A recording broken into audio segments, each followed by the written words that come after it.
Boa noite a todos.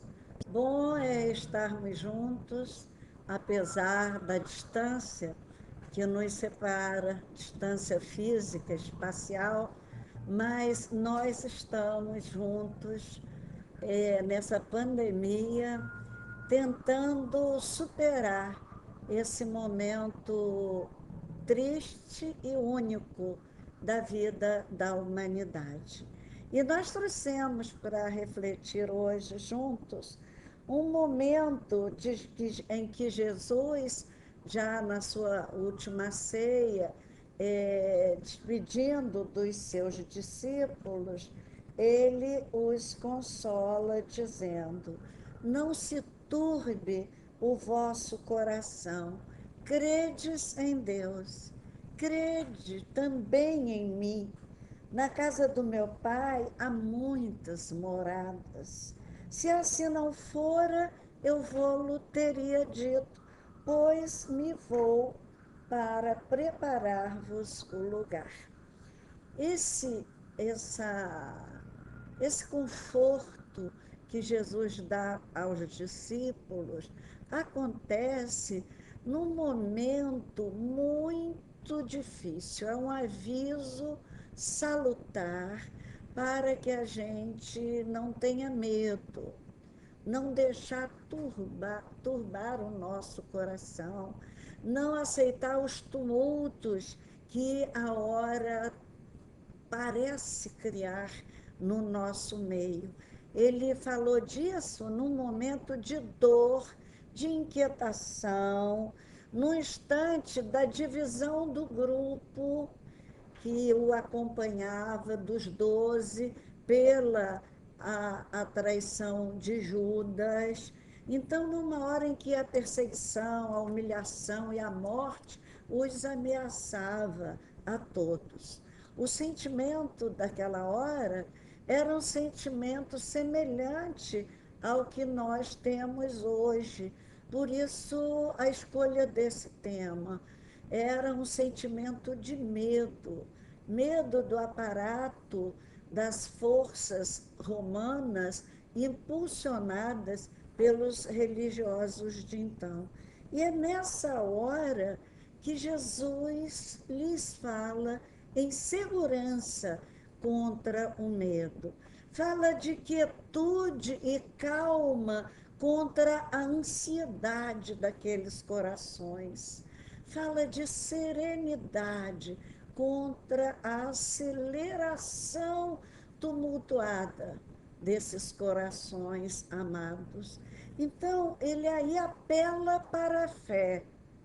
Ele pede que não haja tumulto e depois ele apela para a fé, que é o que realmente nos sustenta nessas horas de dificuldades, de desafios tão grandiosos. Quando ele diz assim: credes em Deus, crede também em mim. Ou seja, o povo, aquele povo hebraico, eles eram muito teístas. Foi o primeiro povo teísta. E eles repetiam, liam e repetiam os exemplos de fé dos seus antepassados. Jesus, então, apela para a fé, crê em Deus. E ainda, para acalmar mais o coração dos seus discípulos, ele anuncia as muitas moradas da casa do Pai, dizendo que ele ia antes para preparar-lhes o lugar.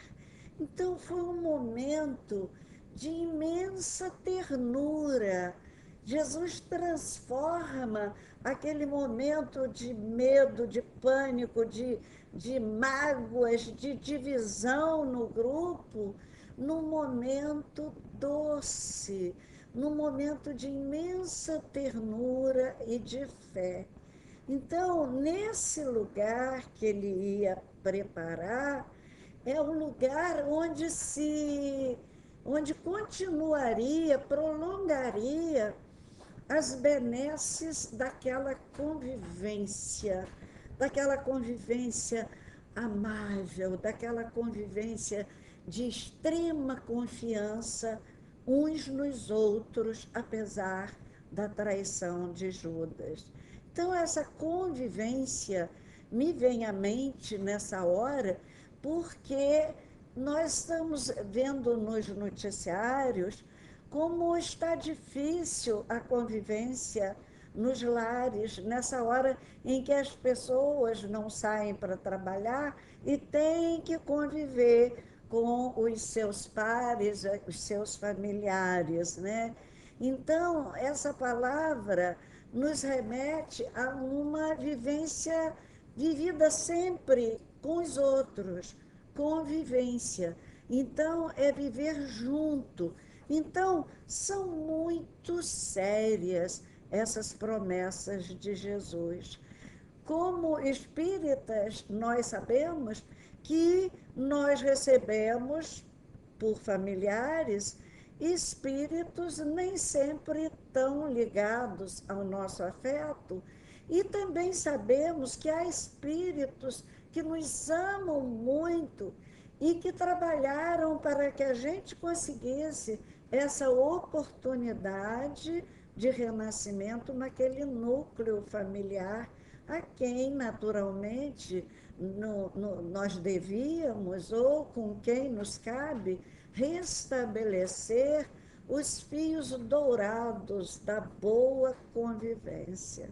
Então, há esses amigos do outro lado que nos preparam o lugar.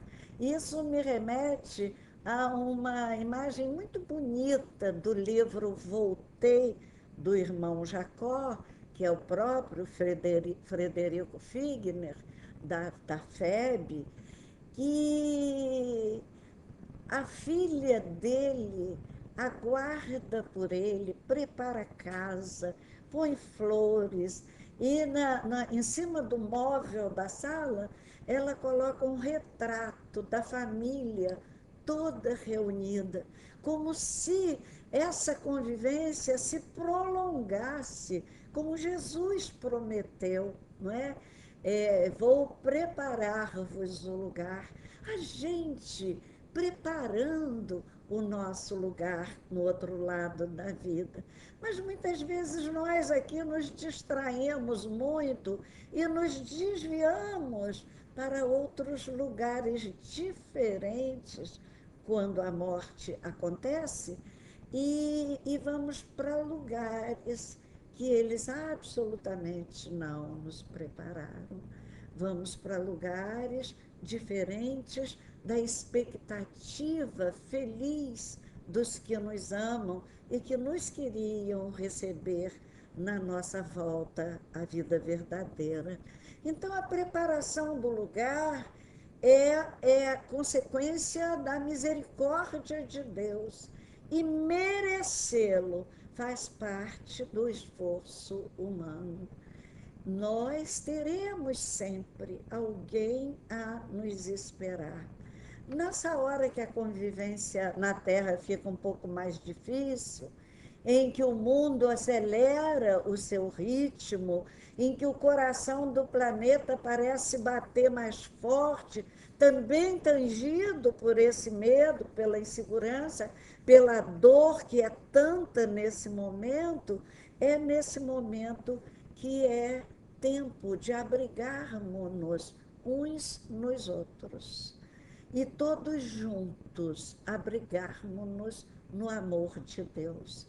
Eu acabo de sair de uma reunião em que eu falava da dor que me causa na hora da dor maior da humanidade, na hora em que tantos estão morrendo e necessitando das nossas vibrações, do nosso magnetismo humano, como explica André Luiz no livro Os Mensageiros, capítulo 48, que muitos espíritos têm uma saudade grande da Terra e que eles se aproximam das nossas casas, das nossas reuniões, para aurir um pouco do magnetismo humano e assim adquirirem forças para a nova caminhada.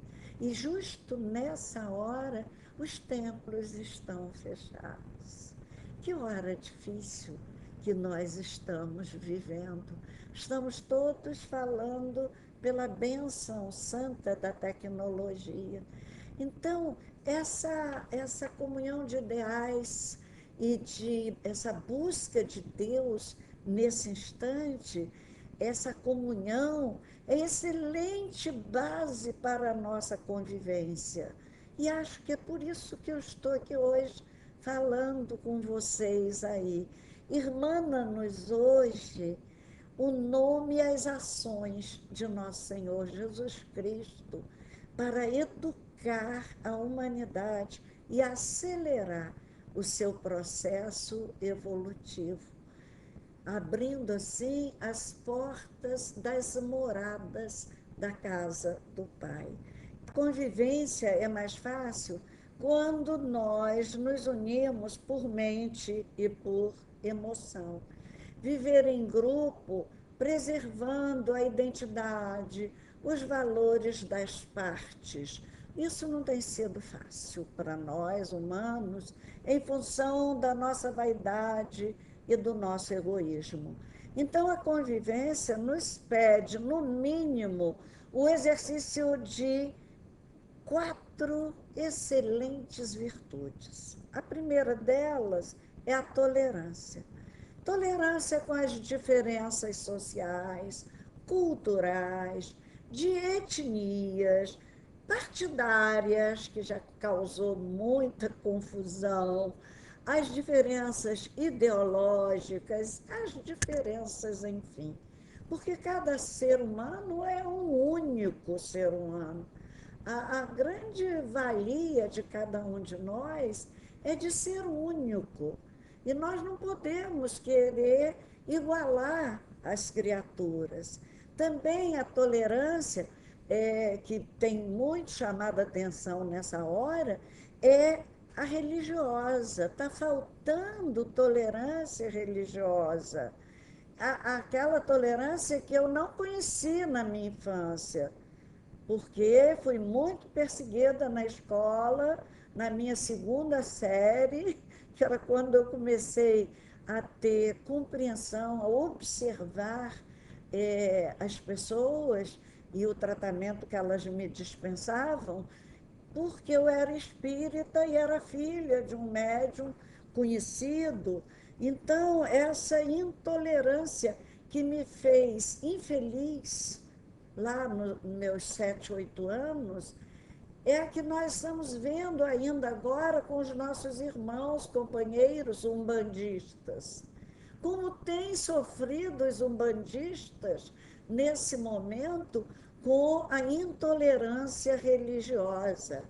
Vi uma vez também no Rio, na Lapa, as pessoas rindo de uma mocinha franciscana que se vestia como tal, que levava, além de levar sopa para a população de rua, uns homens sujos, uns assim embriagados, e ela ia ali, e ela levava o alimento, ela sentava do lado deles. Eu nunca esqueci essa cena. Uma jovenzinha, seus 20 anos, e ela afagava a cabeça daqueles homens e daquelas senhoras, meninas, ela dava afeto.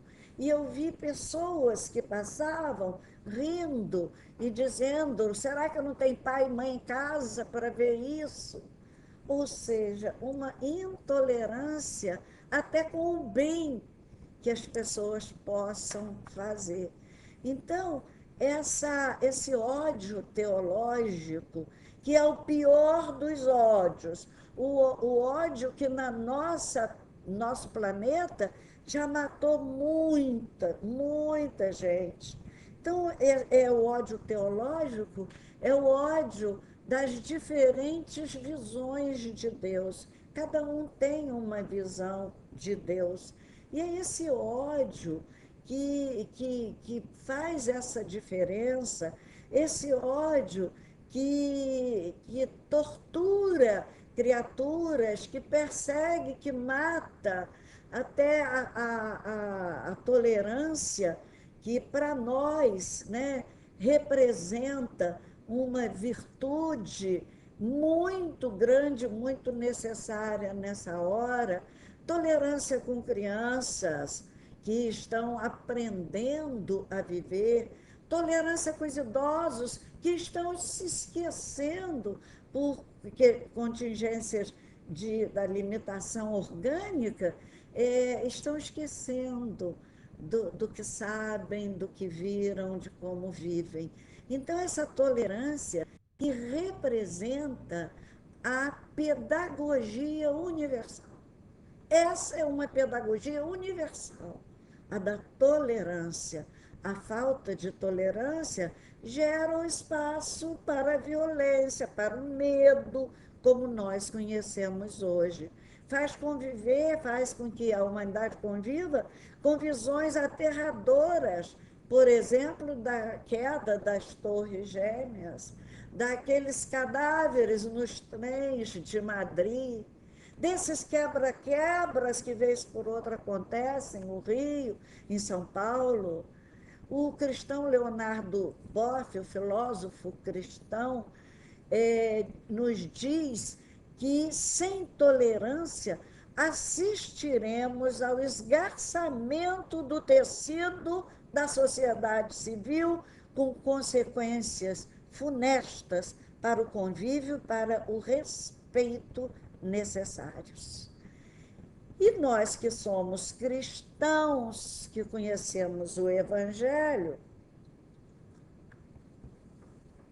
com certeza, vimos exemplos de tolerância que Jesus nos deu, além de nos contar uma parábola em que coloca para os agricultores, ele fala da semeadura, do joio e do trigo.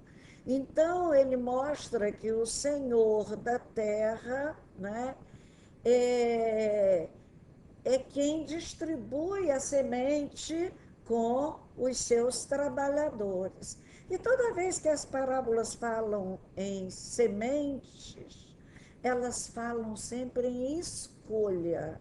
A escolha da boa semente, a escolha do bom terreno para que a semente frutifique. E nessa parábola do joio e do trigo, há uma lição linda de tolerância. Quando os empregados vão falar ao patrão e perguntam: o senhor não semeou a boa semente do trigo no seu terreno? Pois é, os inimigos vieram e plantaram o joio no meio do trigo, o que era uma coisa, uma forma de sabotar o outro, que acontecia muito naquele tempo. E aí, o senhor quer que a gente vá lá e arranque tudo? Qual é a resposta do Senhor? Muito sábia. Deixai crescer juntos. Temos que crescer juntos. Joios, que é a planta tóxica, perigosa, e o trigo, para que a separação se dê na hora certa, porque o joio é igualzinho ao trigo. Até a espiga. Só quando deita a espiga e que o joio para de crescer, aos 90 centímetros, mais ou menos, e o trigo continua o seu crescimento, aí sim, aí há a separação.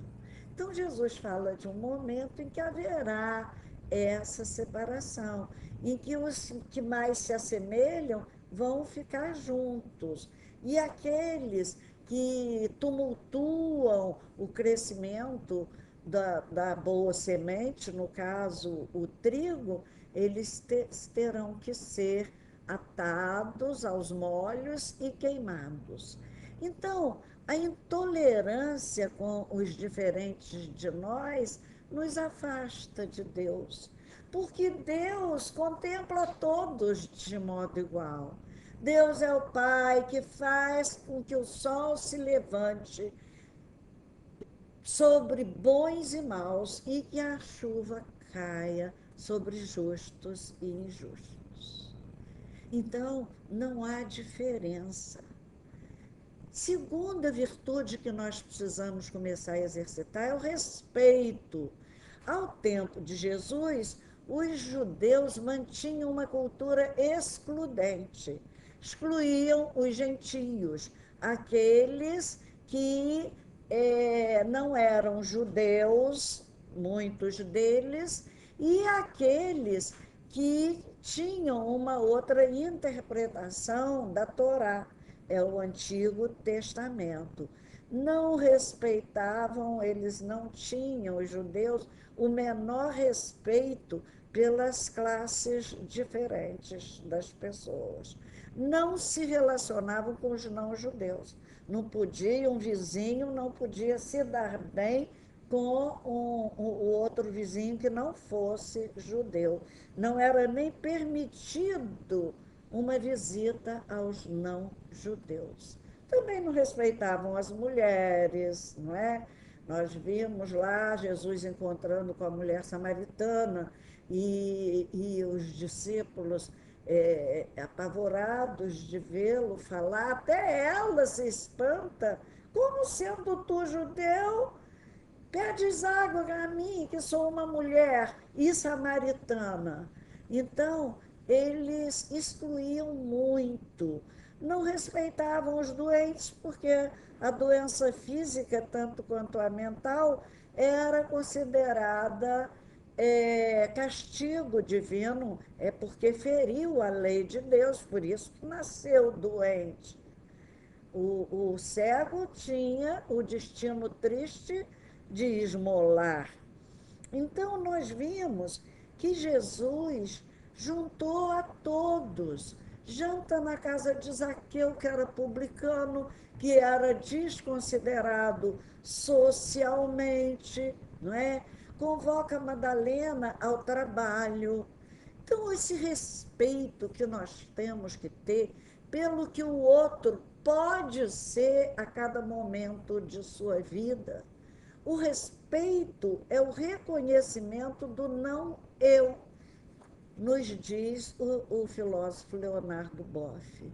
Então, respeitar aquele que pensa diferente de nós, a aceitação da sua vida, dos seus valores, de cada época, porque nós não estamos prontos.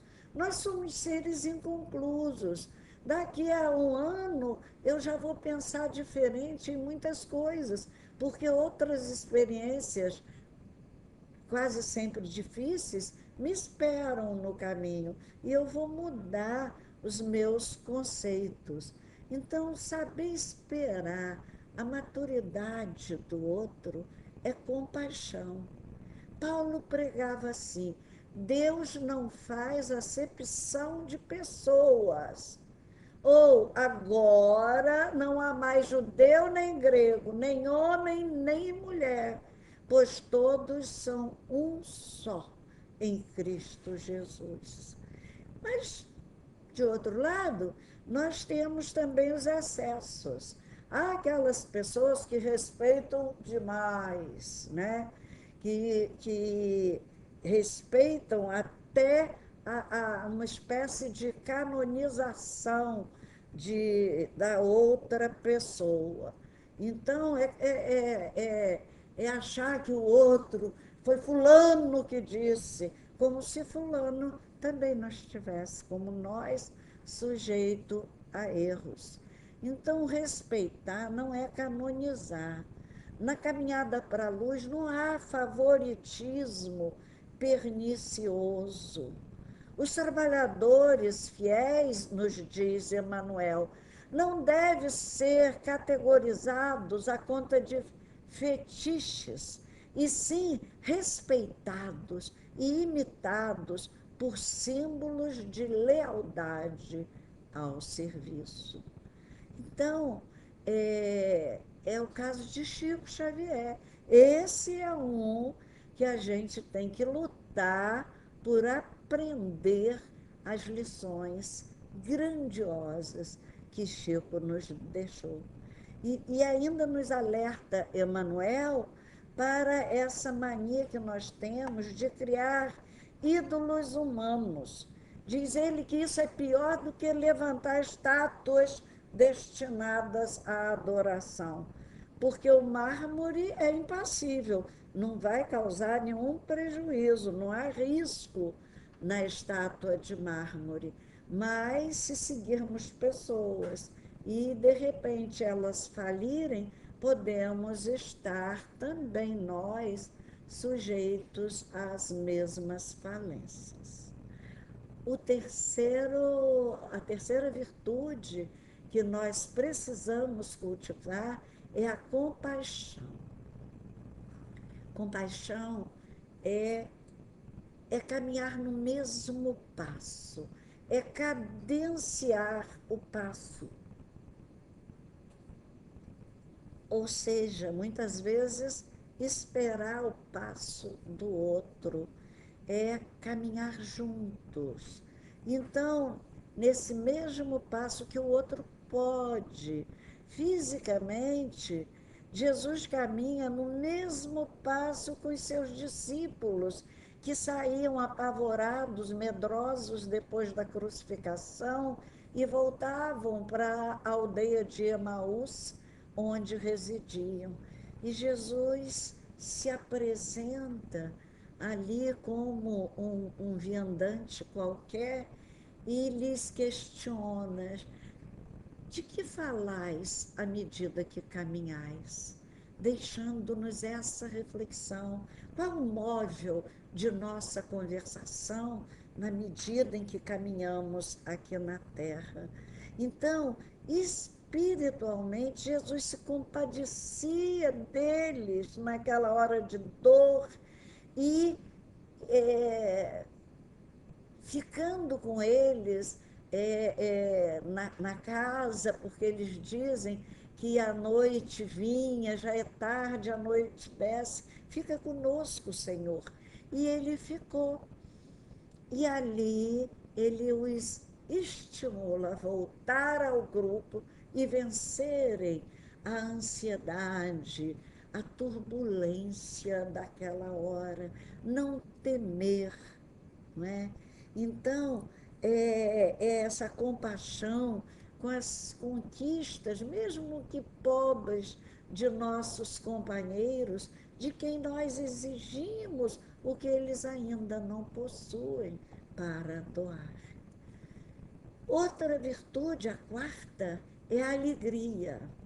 Alegria é medicamento de Deus, nos diz um espírito generoso no livro Vozes do Grande Além. Por que nós temos que conviver com tristeza? O Evangelho é alegria pura. Jesus convivia com todos, frequentava os lares das pessoas, jantava, almoçava com os amigos, com essa alegria serena de quem partilha as emoções suaves com os seus. Então, conviver bem é conviver com Jesus entre nós. Sem Jesus, nós não vamos a Deus. Eu sou o caminho, a verdade e a vida. E ninguém vai ao Pai senão por mim. Então, conviver com Jesus, e Chico Xavier nos diz que Jesus não está distante de nós, como nós pensamos.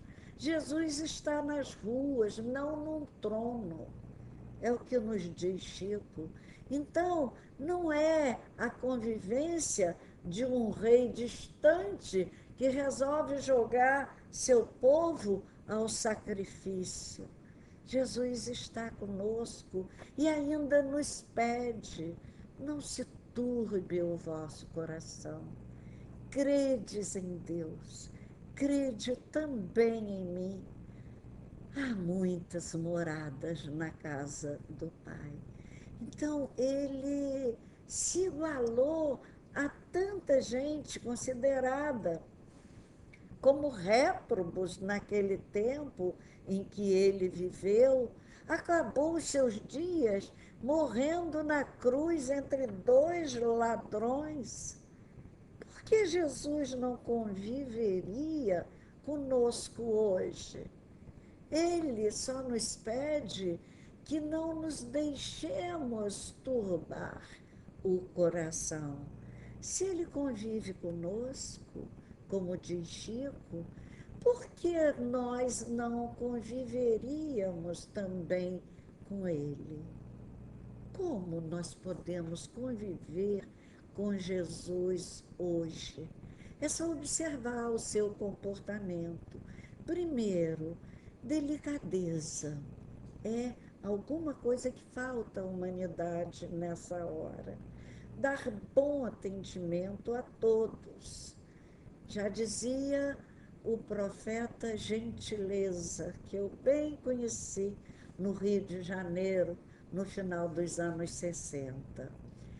Gentileza gera gentileza. E a gente vê isso muito na obra de André Luiz. A gentileza que há do outro lado da vida, onde aqueles que querem ser bons convivem.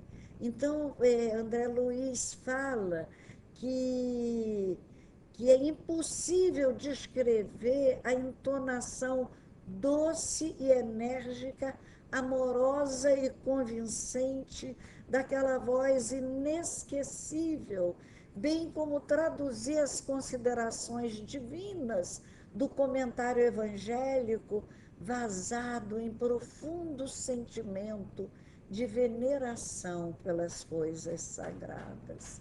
Isso está no capítulo 42 de Nosso Lar, quando eles ouvem as preleções. Na arrumação bonita do espaço para receber aquele espírito que vem de outra esfera mais alta, o silêncio para ouvi-lo, a palavra suave e certa para esclarecer. A delicadeza é a marca da vida espiritual nas cidades de boa convivência. Então, eles buscam, em nosso lar, especialmente, e em colônias mais elevadas, isso ainda é mais acentuado, eles buscam a ordem, a disciplina e o respeito.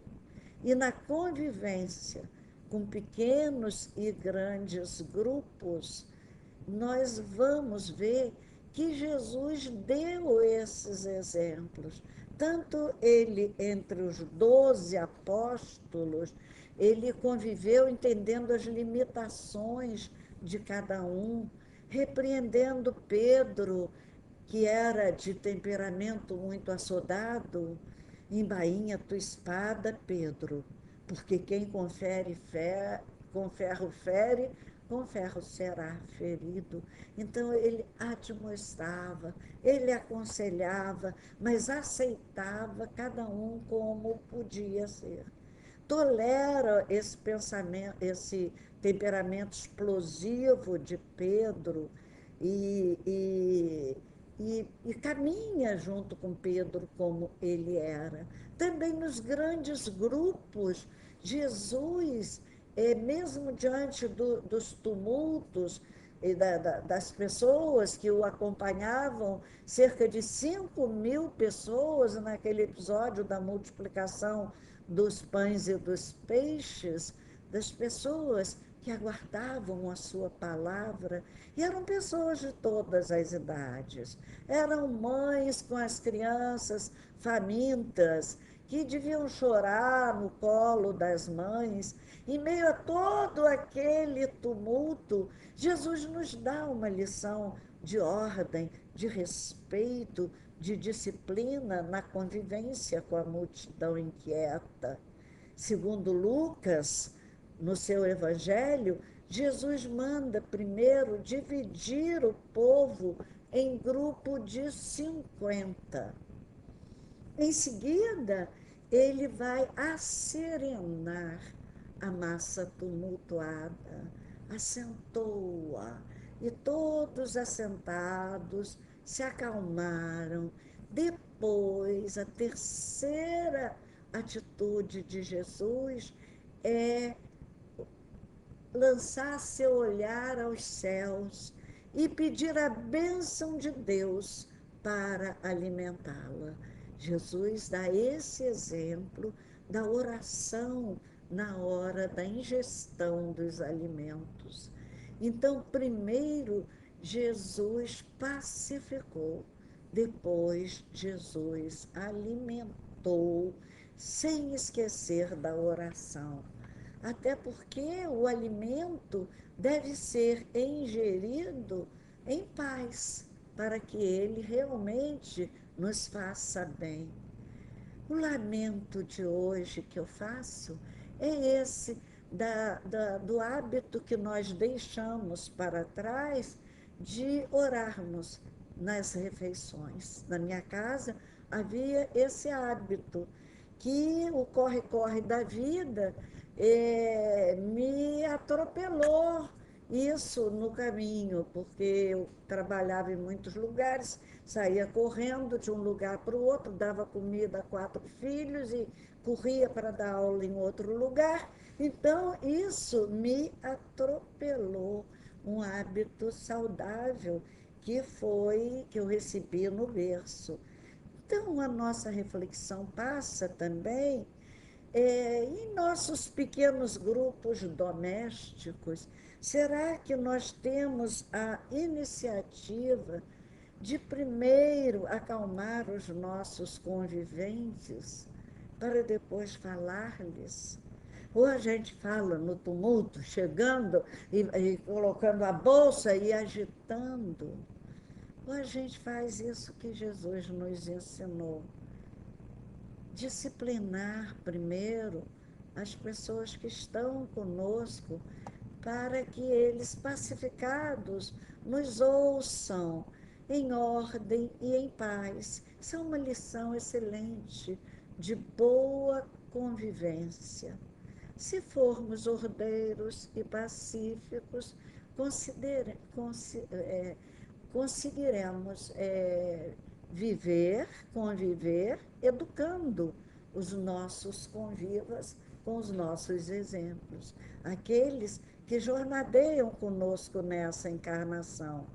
Depois de alimentar a multidão, nesse episódio da multiplicação dos pães e peixes, Jesus manda que sejam recolhidos os detritos em cestas para não sujar a área.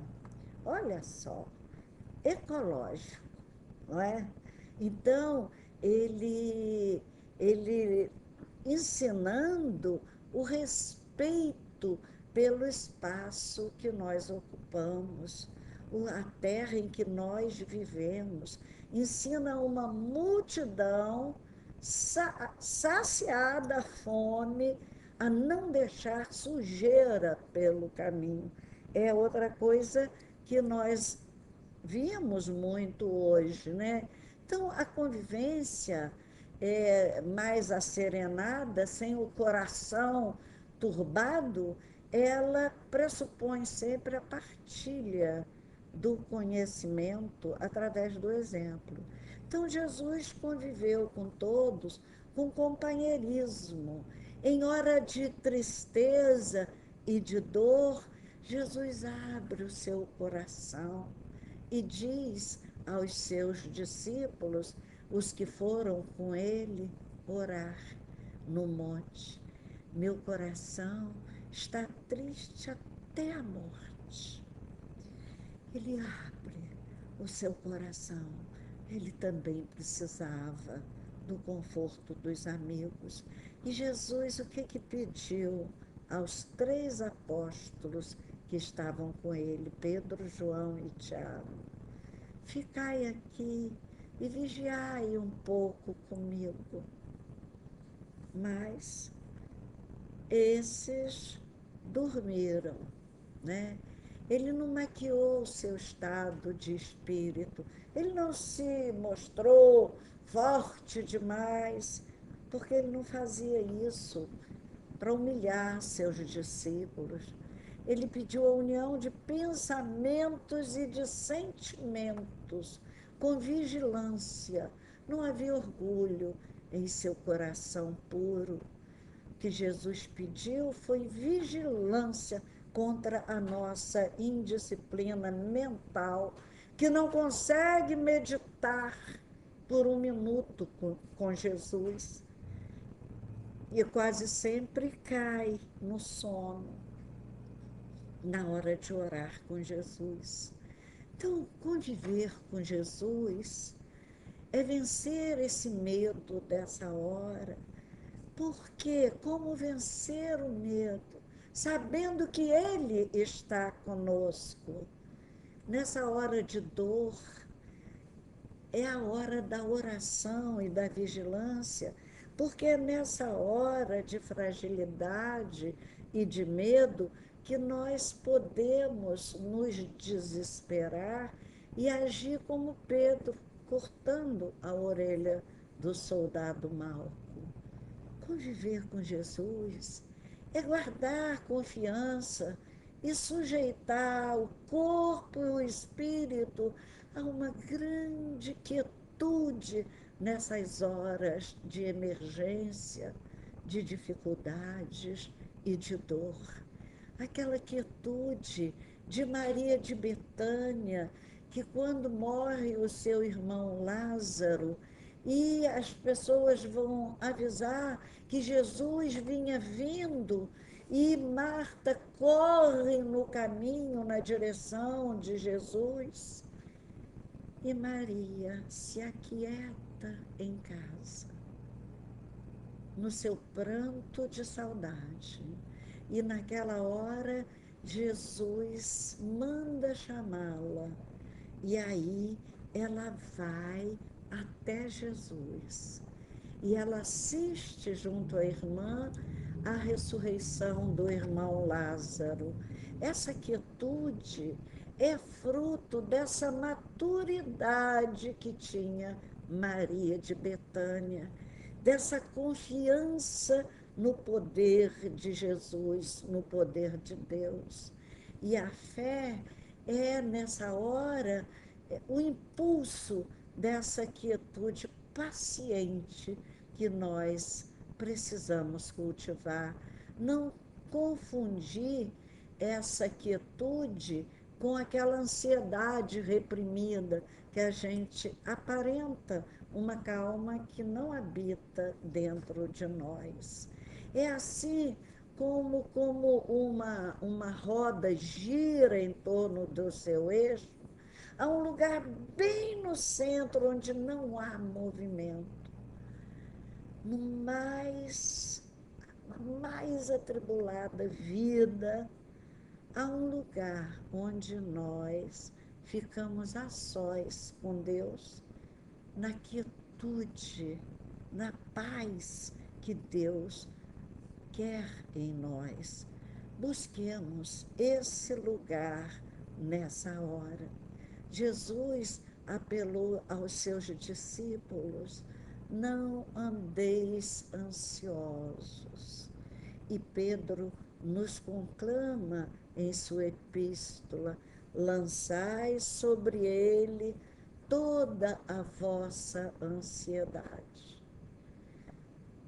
E é nesse convívio com Jesus, na oração, na quietude do nosso centro mais íntimo, onde não há movimento, que nós devemos buscar Jesus.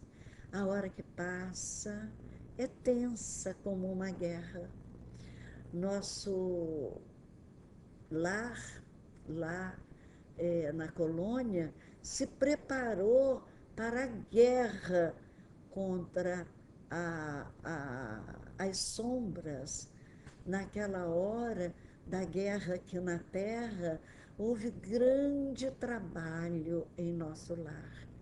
E os espíritos pararam de vir à Terra para amparar, recolher os mortos, seus espíritos, simplesmente para fazerem um curso contra o medo. Então, é sinal da importância de pararmos, de tranquilizarmos os corações nesse momento de dor, justamente porque o medo, segundo nos descreve André Luiz no livro Nosso Lar, o medo é uma energia de baixa vibração e de perigosa propagação. Um está com medo, o outro começa a ficar com medo também, e o medo vai tomando um a um, desperdiçar energia, porque isso só atrai as forças desencadeadas do crime e da ignorância. Todo mal, todo medo é desperdício de energia. Nós estamos, todos os cristãos, na luta contra o mal. Numa luta dessas, não pode caber medo. O soldado ansioso pode expor-se a grandes riscos no campo de batalha. É pela timidez do bem que o mal se multiplica. Se nós não ouvirmos Jesus a nos repetir, não se turbe o vosso coração, credes em Deus, crede também em mim, ou seja, busca a sua fé. É por isso, por essa timidez do bem, que o mal se multiplica. O bem, ele é interessante, porque ele, nesse momento, ele avança muito. Mas o bem pouco aparece, porque o bem anda de pantufas e o mal usa guizos nos pés. Então, cair, né, é, nessa tribulação dessa hora, é a gente não escutar a voz suave de Jesus, a nos dizer que é hora de silêncio e de oração. É hora de fazer silêncio. Há um provérbio chinês que diz assim: quando o som está muito alto, é que a civilização está no fim. Então, nessa hora que nós vemos, antecedendo a essa pandemia, de sons muito desconexos, desagradáveis, feios, até palavrões nas músicas. Então, nessa hora do som alto, já estava se anunciando que viria por aí uma grande mudança para o homem terreno. Há um texto de Guimarães Rosa, grande escritor brasileiro, de que eu gosto muito, e que diz assim: o que Deus quer ver é a gente aprendendo a ser capaz e de ficar alegre e amar no meio da tristeza. Todo o caminho da gente é resvaloso, mas cair não prejudica demais. A gente levanta, a gente sobe, a gente volta. E essa é a hora de sonharmos com a volta e a hora de voltarmos a Jesus e ouvirmos sua voz branda, pacífica e linda a nos dizer: não se turbe o vosso coração. Credes em Deus, crede também em mim. Há muitas moradas na casa do meu Pai. Se assim não fosse, eu vou-lo teria dito, pois me vou para preparar-vos o lugar. Que ouçamos a Jesus nessa hora e que Ele nos abençoe a caminhada até aqui e nos proteja na caminhada daqui para frente. Um grande abraço. Muito obrigada pelo convite. Na caminhada daqui para frente. Um grande abraço. Muito obrigada pelo convite.